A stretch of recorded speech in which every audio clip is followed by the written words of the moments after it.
We all know people set goals either beginning of the year or what have you to make change and then fail majestically, falling flat on their face within days, if not weeks. Why is that? And what if I was to tell you that the only thing standing between you and the future changed you deserve to be is a kick-ass morning routine. I'm going to share with you on this video 6 keys to developing a kick-ass morning routine that is going to be life-changing for you. It's also going to be effortless, and it's going to be enjoyable, and more importantly, it's going to be empowering.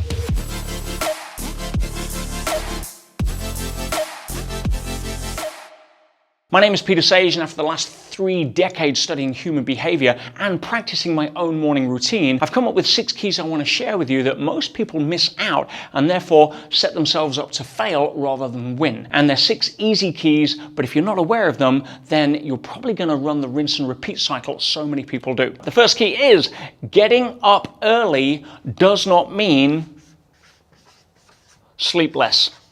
That's a big mistake. That's for the heroes that say, oh, I'm just going to have 3 hours sleep tonight and get up and power through. And you can do that in your 20s because you've got a hormone profile that'll be able to borrow cortisol to make you feel unstoppable. But as you get older, you'll start to realize that the one area in medical consensus is sleep.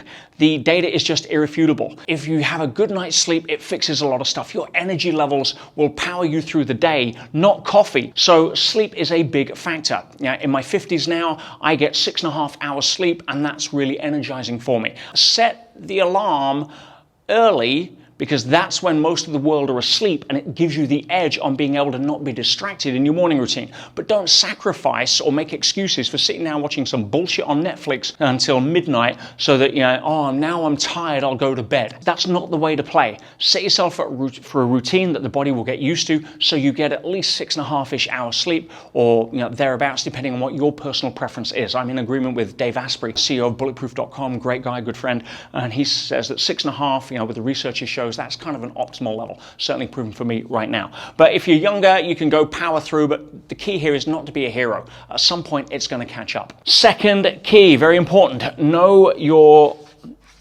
goals, and more importantly, why. Why is this important? Because your morning routine is going to be crafted around what's right for you, based upon what's important to you, based upon what you want to achieve. Don't say, oh, I read, the morning routine of Jeff Bezos or Elon Musk or, one of the former presidents, and this is what they do, so I'm going to copy it. No.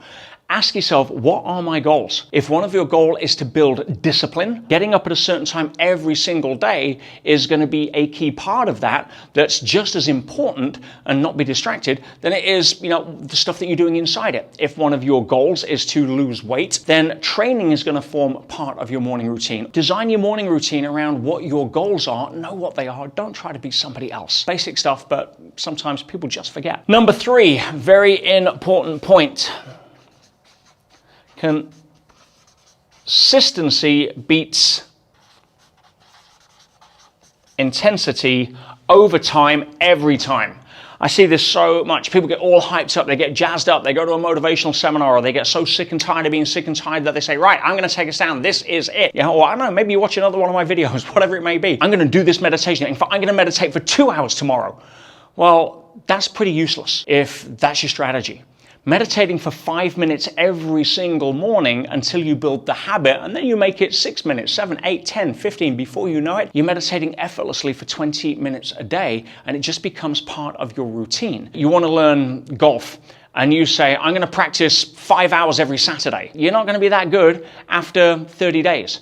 You practice 20 minutes every day, and after 30 days, just the way the neurology is wired, you've built in more muscle memory and retention than anyone that does it intermittently, even if it seems in those intermittent aspects to be more intense. So consistency beats intensity over time, every time. Number 4, this is another big one. Avoid boredom. We are designed to be distracted, especially in today's society. Distraction is a pastime for most people. We've lost the ability to focus. We think that boredom is somewhere where we don't need to be because there's so much stimulation around at the push of a button. Hence, most people are distracted and can't even focus on what's relevant to their life. But if you get boring within your morning routine, your brain's going to kick back and you're going to look for something to distract yourself with.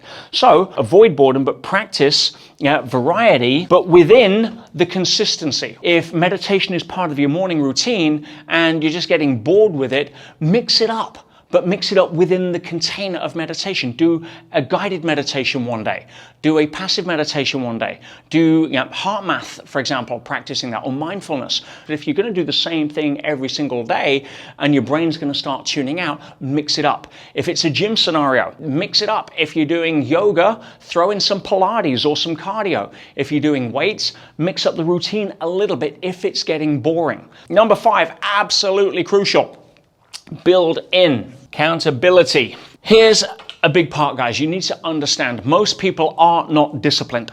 And studies show irrefutably that if you have accountability at something, you are going to show up as if you are more disciplined until you are. If you go to the gym on your own to work out and you don't have discipline, your mind's going to present an excuse. Why?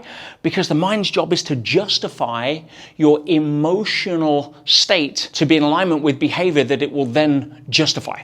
In other words, if I'm tired and the snooze button is there, I'm going to come up with an excuse to press it. The mind's job is to justify your behavior to be in alignment with your current emotional state. That's why I say consistency is key here, and commitment. But if you don't have that muscle built, set yourself up to win. So I don't have discipline in the early days. I had to develop this. You're not born with it. So there's a good friend of mine, Andy Harrington. He was getting up and being at the gym every day, 5 a.m. And I thought, cool, that's what I was doing. So I texted him, hey, Andy, how about we send each other a text at 5 a.m. to make sure, a little picture, selfie saying that, we're up. And the days where it was 4:50, 4:55, the alarm's kind of gone off and I'm like, oh dear. And I thought, oh no, Andy's going to be texting in 5 minutes. So, I have to get out of bed, throw some water on my face, take a selfie, and boom, we cross over. It holds us accountable. Now, I don't need to do that anymore. Why? I've built the muscle. And if I go to the gym, I train on my own. Now, if you're training on your own and you don't have the discipline yet, set yourself up to win. Again, get an accountability partner or track everything. For example, I was in the gym this morning. When I train on my own because I built the discipline muscle now, so I don't need to have accountability in the gym, but I still hold myself accountable. This is every single rep I did today, every weight that I lifted. Now I contrast that with the day, the workout that I did before. So today was arms and shoulders. And so, I'm on, for example, on the rear shoulder press at 30 kilos. I look at the fact that last time I did 8 reps. So what do you think is going to happen this time when I get to 7 and my brain's trying to talk me out of doing another one? Oh, well, I did 8 last time. So it's building in accountability so that my mind's not going to try to seduce me into some sort of shortcut. How many of you were waiting for me to get to number 6 and you're just watching the video for this part? I know who you are. But no, what do I mean by celebrate and practice BDSM? Well, each to their own. But no, broken down smaller milestones. See, when you're setting yourself up to change over a year, you can do a lot of things in a year. Now, you can drop 50 pounds. You can put on X amount of muscle. You can go from running 500 yards to running a marathon in 12 months if you practice consistency. But if you're setting yourself up so far downstream to reward yourself, you may get lost en route.